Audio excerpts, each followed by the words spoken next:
Kia ora, I'm Erica Wilkinson, New Zealand's acting threatened species ambassador, and this is the Doc Sounds of Science podcast. Every episode, we talk about work being done behind the scenes by Doc's technical experts, scientists, rangers, and the experts in between. Kia ora, ko Erica Wilkinson tēnei. He kona I purangi tēnei, e pā ana ki ngā Sounds of Science.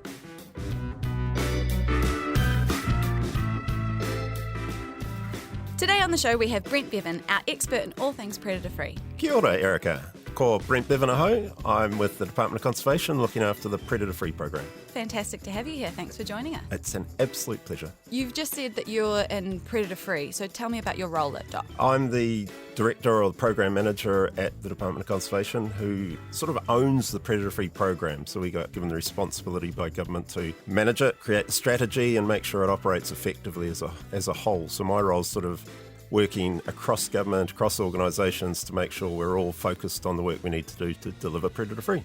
It's a pretty big job. At times it is very big, but it's very rewarding as well. So you're like the master of the jigsaw with everything coming towards Predator-Free 2050. I'm not sure I'd use the word master, but yeah, we're sort of like the cat herder, trying to get everything in line. So we'll talk about cats later. Yeah. So how did you get started in the field that you're in? It took a very long time. I'm a very old DOC person. I started 25 years ago in DOC and started in mainland islands in Te Urewera.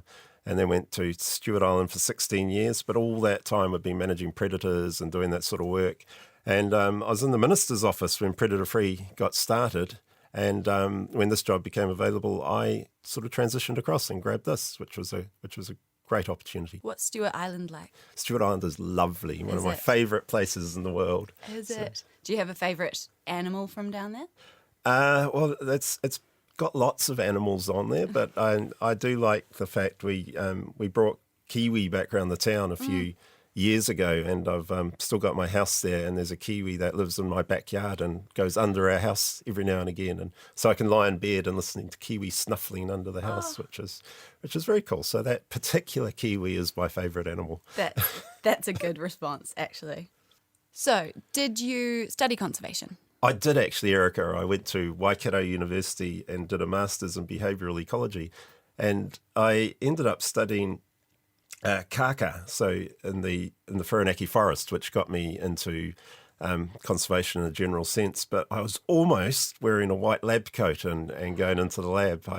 I was in a program that was looking at possums and whether we could disrupt the chemical trail between the uterus and the pouch in possums, because they're marsupials. The babies come out as about the size of baked beans, and they make their way up to the pouch to finish their growth. And if we could disrupt that chemical trail, then it would then they wouldn't be able to make it. And it was sort of a contraceptive for possums. But just about 2 months before I put the white lab coat on to start my career as a lab technician, the funding got pulled and the whole project fell over. So I was the only student left standing when they offered me this opportunity to look at kaka in the Whirinaki forest. And I've never looked back. I'm so pleased I don't wear a white lab coat these days. So why is predator-free important for Aotearoa? Predator-free is immensely important. I've spent over 20 years of my career implementing the last biodiversity strategy we had, and we failed. We failed. The biodiversity strategy had a simple goal of reversing the decline, not about thriving, not about doing really well, just stopping things going down the gurgler. And we couldn't even achieve that over 20 years. And one of the main reasons for that is this predation of all these introduced predators that have come here, like possums and stoats and ferrets and weasels and the 3 species of rat. And they're just eating our wildlife out from underneath us. And unless we manage to step change our approach and do something completely different, we're going to lose these things over time. So this is the sort of action predator-free is the sort of action you need to do to deliver thriving wildlife. You've talked about the treadmill of temporary control. Is that what we were doing in the biodiversity strategy? That could kind of BAU approach, whereas now it's a completely different.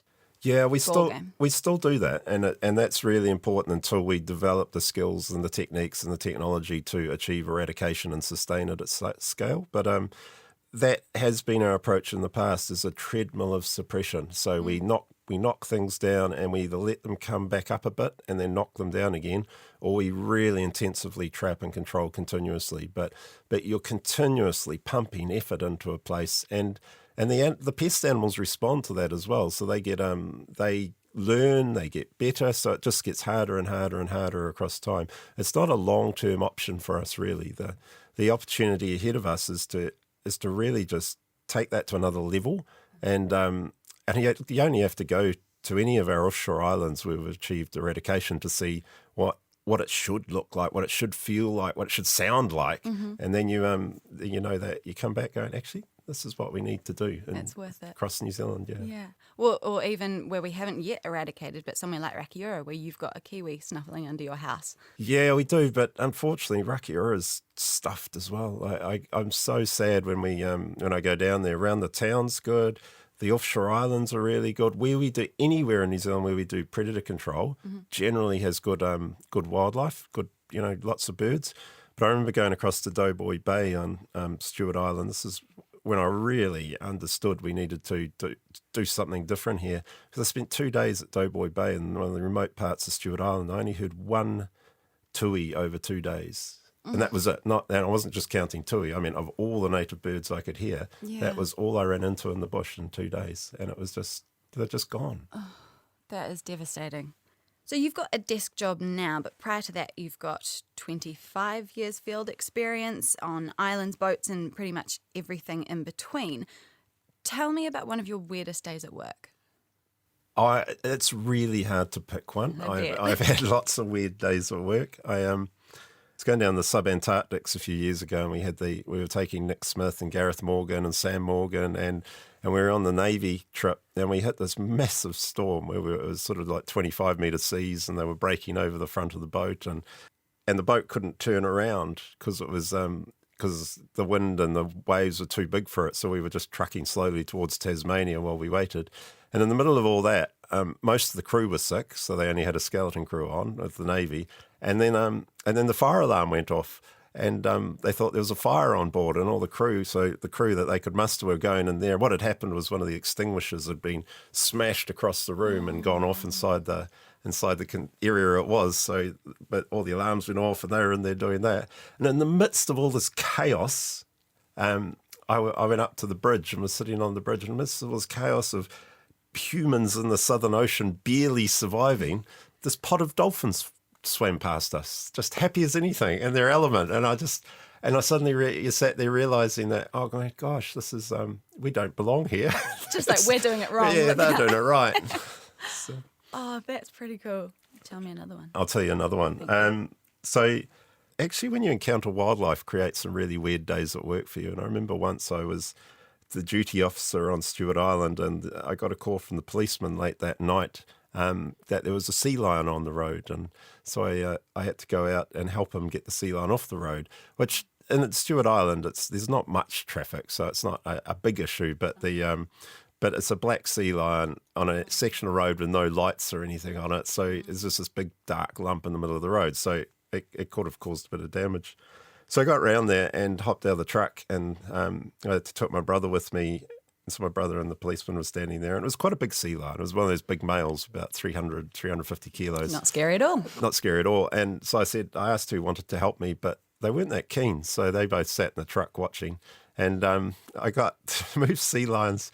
You got to know what sea lions do. Like they're quite big, but they don't eat you. You're not their prey. So I took a stick, and I was just tapping him on the side with a stick to try to be annoying enough that he would move. Just a little tap. It didn't hurt him. So eventually he got really tired of me, and he jumped up. And he's probably about my height. And when he raised himself up and charged me, but they always stop when they get to you. So I was just standing there, and he stopped about half a metre short and flopped down again. So I just kept tapping him again and really winding him up. And eventually, after a few sort of barks and carrying on, he huffed across the road because he just couldn't rest there because I wasn't letting him rest. So he was completely sick of me. So I got him off the road, back on the beach, and left him in peace, which is great. And then I turned around and went back to the truck, and the policeman and my brother are both sitting there, wide-eyed, jaw slack, going, what on earth did you do? Oh my gosh! How do you know that it's not that it's going to stop? It's Just from past experience. Just experience. So that must be quite a first experience. Yeah, no. Well, I've been told it's going to stop. There's thousands of sea lions on the sub-Antarctic, and Stewart Island. There's a new population down in Pegasus as well. So it was one of the things I learned from one of my colleagues when we were sea lion monitoring down there. You could just walk. Every time the worst thing people do is they run away from them, because then it becomes like a game and the sea lions chase them. So, but if you just stay still, they'll stop before they get to you. It's all bluff and bluster. If you come across a sea lion, please don't prod it with a stick like Brent Beaven did in order to get it off the road, but stand 20 metres away from it and enjoy it from a distance. I've also heard another not safe for home kind of story, that you stood on a sea lion once. Tell me about that. Oh, absolutely. That's and you're right. Kids, please don't do this at home. This is this is a sort of this is. I'm a professional and I know what I'm doing around sea lions, but I had to purposely annoy it. So it's better people stand back and give them space and let them lead their own lives. But I was on Campbell Island one day, and there's lots of sea lions on Campbell Island. It's just there's lots, but there's also really high tussock. And we had transferred teal down to Campbell Island, and I was moving them. We were taking the box and carrying them over to Northwest Bay to release them over at that bay. And you get to the top looking down on Northwest, and it's beautiful, but there's this big tussock slope rolling down. And everyone else was really scared of sea lions, so they were all behind me, and they were all hidden through the tussock. So you're sort of slowly making your way down. But to give you a bit more of a concept, the tussock came up to about my chin. So we're walking through like that, trying to see what happens. And I sort of felt the ground change underneath me, and I got 2 steps on this quite squishy bit of ground when it moved, and I suddenly realised that I'd just walked up the back of a sea lion, and thankfully it was facing away from me, and it got as big a fright as I did, because it took off at 100 miles an hour, and I found the new reverse gear and got backwards really, really quickly. And so thankfully, because we were both really scared, it was fine. So not 1, but 2 steps on a sea lion. 2 steps onto a sea lion, yeah. Well, wow. What do you do? Prodding with sticks and standing on sea lions aside, is there another time perhaps that everything hasn't gone quite right in the field? Yeah, I mean, it's part and parcel of the work as things go wrong occasionally. I do try. That's not a user issue. We do try not to have things go wrong, and because if you're in a really remote spot, it can be a bit fatal. So we're very, very careful in how we go about things.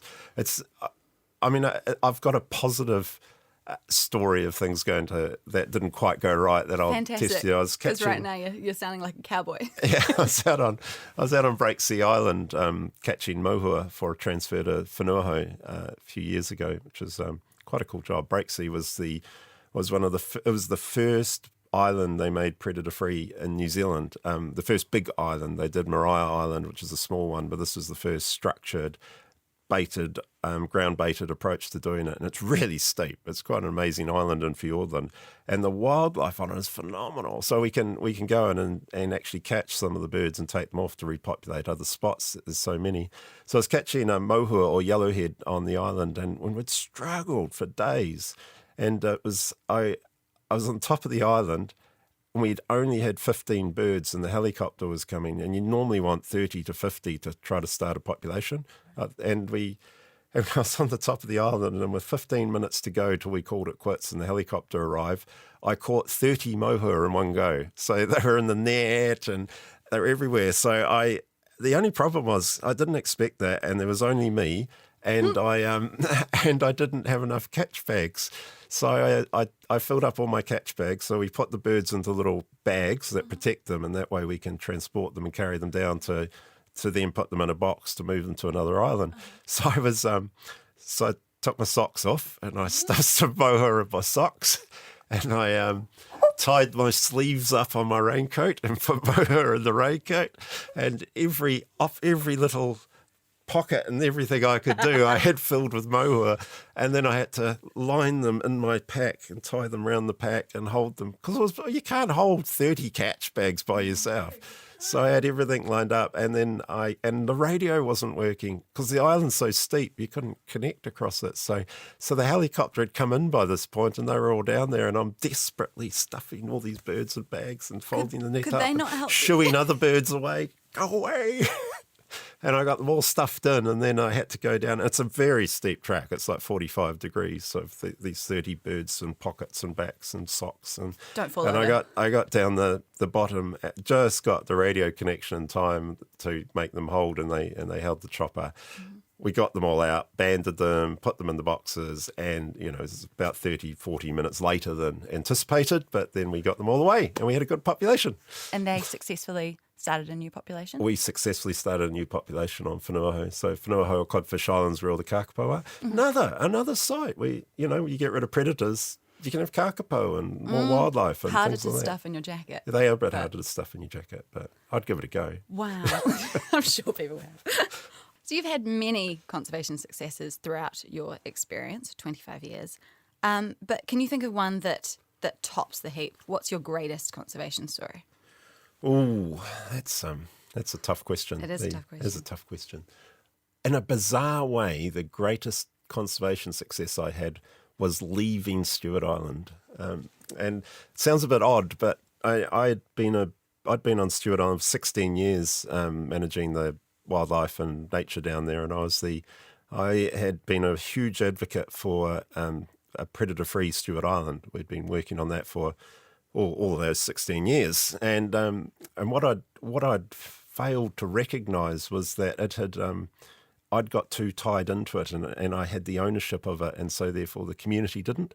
And when I left, it was simply because the department got restructured and roles changed, and I got another role based out of Invercargill managing Stewart Island, the sub-Antarctic.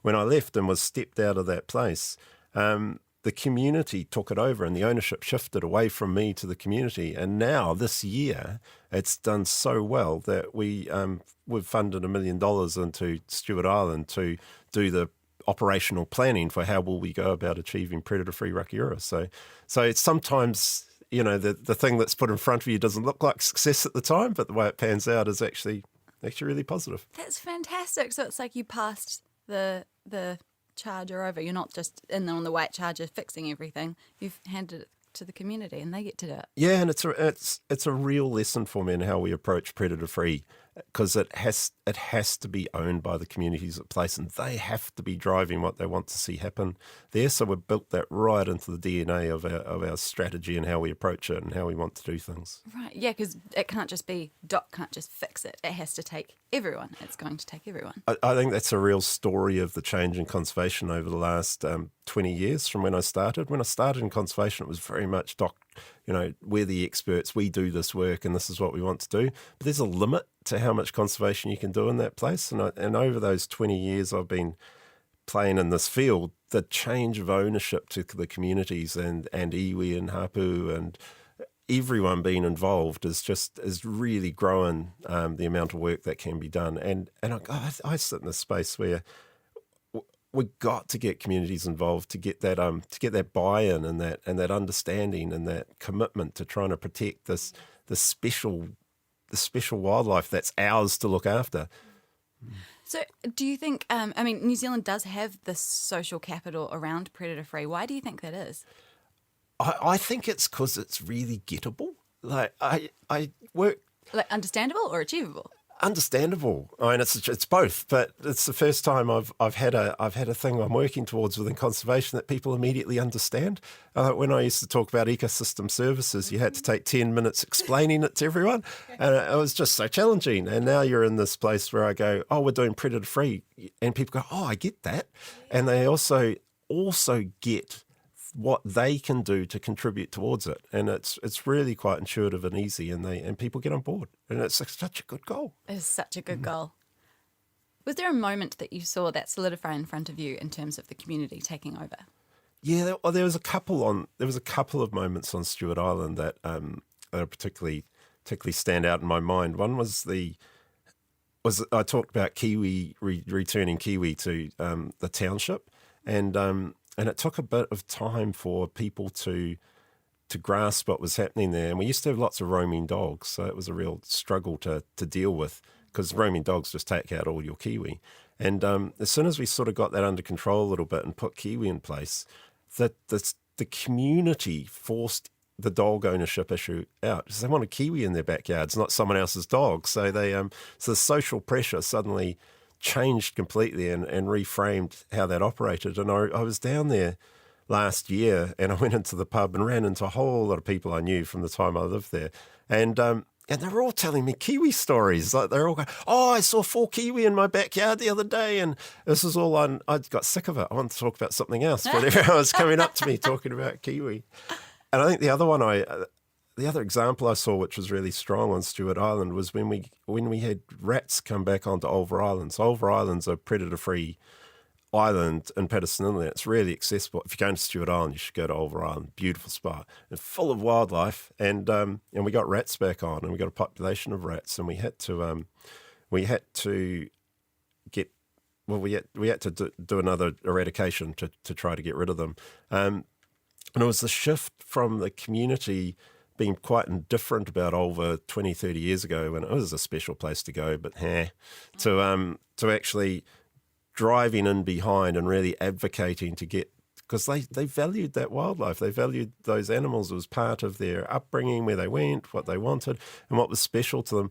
But it was also actually a key part of the economy on Stewart Island, because so many, the guided walks had grown, the number of people, the water taxis. So they really swung in behind and had that sense. It was the ownership of the place that I really recognised at that point. And I think that was the swing away from it being a dock island to it actually, this is our island as a community. And they knew what the value was, because they'd seen what they could have there. Oh, yeah, they'd seen it, breathed it, ate it, heard it, smelt it. You know, it's a very tangible thing. Is rat incursion likely to happen again? Is it close to Stewart Island, or yeah, it's within swimming distance. So a Norway rat can swim over a kilometre. So they're cunning little critters. They're a worthy challenge, but they're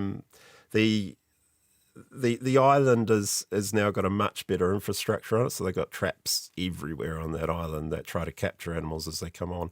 But over time, we'll get better and better. The investment we've got in predator-free is starting to bring out new tools, new technology, new ways of detecting things, new ways of making sure you get rid of them really quickly. So this should become easier. And as we get onto the mainland sites, and if we do the whole of Stewart Island, then invading rats onto Ulver won't be an issue.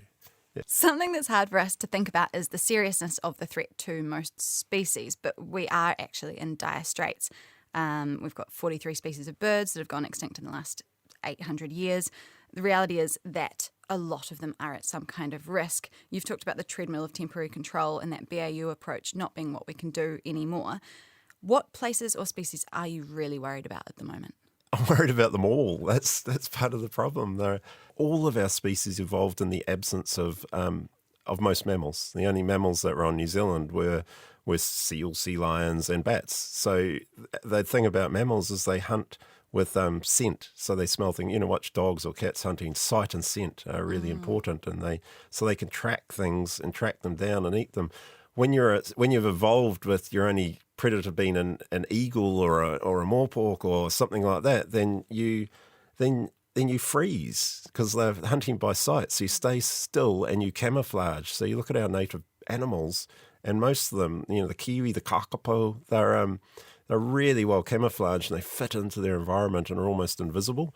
Now, unfortunately, if that's your strategy and you freeze and an animal's hunting by scent and smell, then they just got no defence. You're making it easier for them. Yeah, here I am. They are, and the poor things they're not evolved for that, and so they don't stand a chance. It's not the only equilibrium that ever is going to get reached in New Zealand. If we just step back, is we will lose those things, and we will get lots of rats and possums and things like that. So we need to take action, otherwise those things are going to die out. So can I pick a species? No, they're all valuable. They're all part of our identity. They're all ours as New Zealanders, and they're ours to look after. And if we lose them, they're gone. They're gone from the world. And even if you lose one, it can have such a devastating effect, right? Yeah. for lots of them, we just don't know what we don't know what that'll be. We don't know what its potential is in the future, but also you lose its role within the forest or within the wherever it lives, and that'll have impacts and it'll have flow on. So, but it's not just extinction. We often think about losing those animals and that's the end of it, but it's the loss of that genetic diversity is really bad as well. So you imagine when we used to have millions and millions of kaka all over New Zealand, that we used to have yellow ones and white ones and red ones, and there's this massive amount of genetic diversity, and then we've narrowed it down to quite a few, so we've lost a lot of their resilience, so their ability to respond to things like climate change or diseases that come into the country, their ability to respond is really limited because of that loss of genetic diversity. So it's not about totally gone, it's even getting to low numbers is really bad. Okay, so that genetic bottleneck creates just, if one extra thing, that cumulative effect of, say, climate change, say something, that can just have a devastating effect. Yeah, well, if you imagine a population of humans, you imagine everyone you know, and you say, actually, we've got some horrible thing happen to the planet and there's only going to be 5 of us left to repopulate the planet. Well, you're going to get quite a different sort of group of people evolve out of that, and their ability to respond to things is going to be really different. So that's what happens with those birds and geckos and lizards and everything else as well. Then you get down low numbers, then their resilience is really low. The black robin's a great example. It got down to, 7 birds at some point, and one female basically repopulated everything by herself. But they're actually, their breeding is really slow now compared to other birds. They produce very few offspring, and that's just an offspring of, or a offshoot of, having very low genetic diversity. Is that comparatively to how they used to be? So they used to breed a clutch every year or something? Yeah. And New Zealand robins on the mainland can produce 3 clutches, and they can each have 3 or 4 chicks in them. So and these guys are only producing a very small number of individuals. Okay. The same with saddleback. So tiki, the South Island tiki were on, it got down to 30 individuals on one island, and we did some genetic work on those birds about 10 years ago now. They're almost identical. We've got thousands of them now on lots of offshore islands. Again, predator-free islands. You can have tiki on them, but you can't have them anywhere where there's rats or stoats or possums, but they just can't survive. But these birds they're almost identical. Now, if you get a disease, or you get a drought, or you get some other factor coming in like climate change that'll cause variations in their habitat, their ability to survive is really limited because they just don't have the diversity. Yeah, they can't adapt as easily. So our predator problem is largely a product of colonisation, right? It's not all predators came with European settlers, but ship rats and mustelids did. What can we learn from that? Colonisation has caused this problem. It was the mindset of the time as well, that you brought a bit of old England across to settle it into the new country. The British of the South, that's what they wanted to create. Yeah, you can't look back and blame them. That was the mindset of the day, and they were trying to set up something that they were comfortable with. But gosh, the impact on the country has been phenomenal. And why do we end up with stoats and ferrets to control rabbits? Which is, it's like a lady eating the fly kind of mentality. And it's also flies in the face of ecology because it's not predators that control prey. It's funnily enough, it's prey that controls predators. And you got to think of it like lions on the Serengeti, as the lion numbers are dictated by the number of zebras. The zebra numbers aren't dictated by the number of lions. Yeah. So it's food supply that dictates animal numbers, and that's where we go. So that's a bit of an aside. So it's always prey that dictates predator numbers. Yeah. So we've got all these species as a byproduct of colonisation and the use mentality that went with that. So possums were brought over for fur, so it didn't really matter about the impact because there was an industry we could set up and run. And I think we're probably on the cusp of moving to quite a different sort of mentality. It's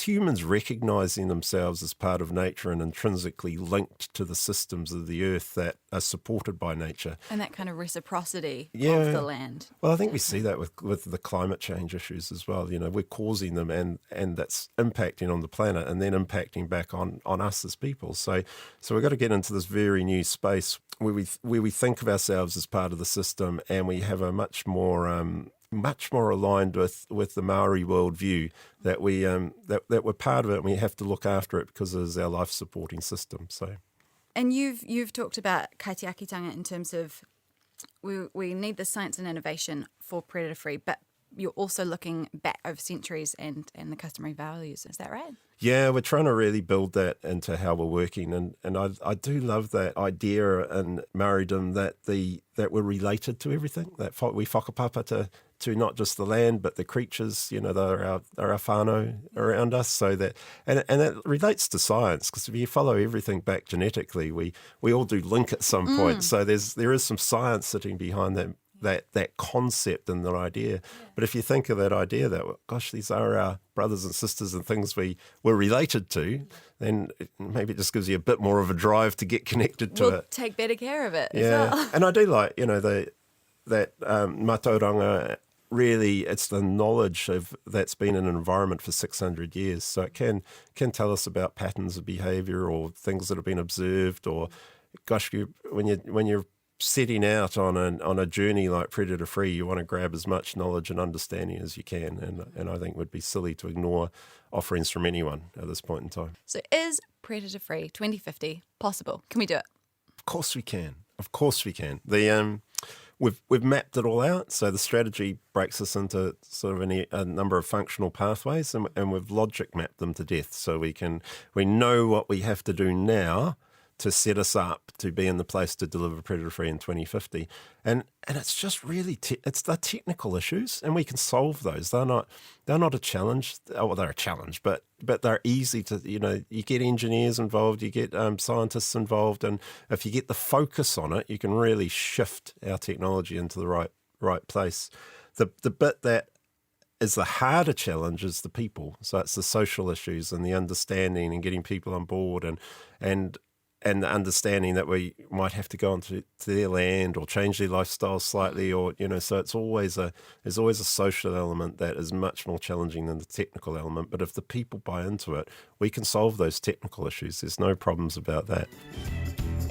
Since Brent had so many great stories, we've cut his interview into a bumper 2-part episode. In part 2, we'll be talking about innovations like AI and smart devices, sensor pads, infrared cameras, and long-life lures. Plus, we're also taking on the tougher topics, 1080, feral cats, and how we keep our staff safe. Part 2 will be out next month. Subscribe so you don't miss it.